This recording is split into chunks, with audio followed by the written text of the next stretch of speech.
This is the funky version of the Capitol Buzz.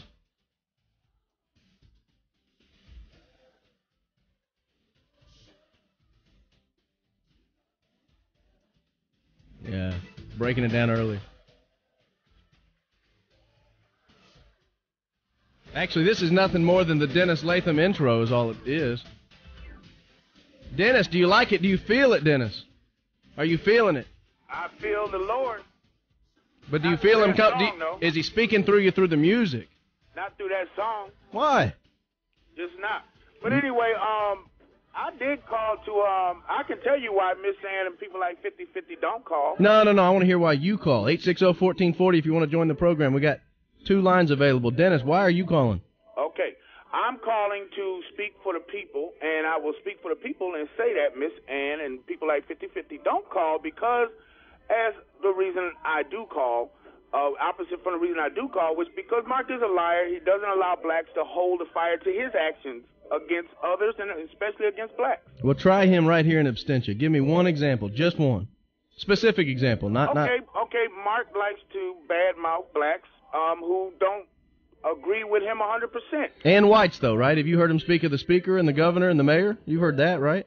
And as I said, with blacks, he treats them one way, but like whites, like Todd Strain, he treats them another way, but he's only playing, it is only an act. He sounds like an equal opportunity offender to me. No, Mark is a pathological liar. He doesn't allow people to hold a fire to him. He doesn't, when people catch him wrong, he doesn't like to correct the wrongness, and he doesn't allow people like me to discuss it. And that's why he hangs up and turns my microphone. No, that has nothing to do with your skin tone, Dennis. It has to do with your attitude. Okay, and I'll tell you the reason I'm your favorite caller. You are my absolute favorite caller. And I'll tell you why I'm your favorite caller, because, see, when your mother was listening to you, and I called in, I commended you, and I lifted you up in front of your mother. But, you know, when my mother listens, you degrade me, you defame my name, and you basically just treat me like crap. Well, Dennis, disrespecting me in front of my mother. I respect, because you don't know how to show love. Dennis, I once gave you 7 minutes uninterrupted where I did not say a word. I let you go on for 7 minutes. You know what that would cost if you were to buy 7 minutes of radio advertising? Okay. That would cost hundreds of dollars. That's why you are now avoiding a conversation with me. Do you have a question you want to ask me? No, you called me. This is a call. Okay, then you don't have any question you want to ask. Why do you continue to lie about me, on me, and to me? And why do right-wingers and people like Mark Montel, why do you all have to just try to make a black person look bad or treat them, hang up on them quickly, don't let them get their statements? Why do you do that to mostly blacks? As far as I'm the one that keeps telling Mark not to let Tim call in the show. So, Mark is over the top letting people have their say.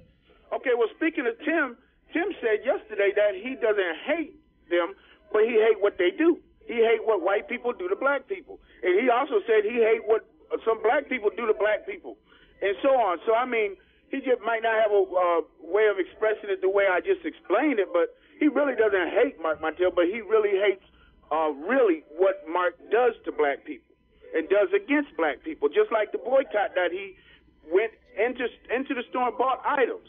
You know, just like the many lies he tells on me, the purpose of him putting me on hold for 30, 45 minutes, you know, and not going in order of the way the phone calls come in. You know, he'll put me on hold 30, 45 minutes.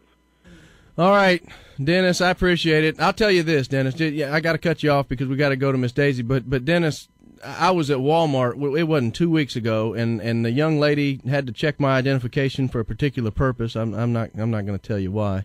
But John DeVoe knows what I'm talking about. But I was checking out, and she looked at my driver's license. She said, Baron Coleman. And I said, yes, ma'am. And this is a young black woman. She said, you don't host for Mark Montiel from time to time, do you? And I said, I do? She said, I love that show.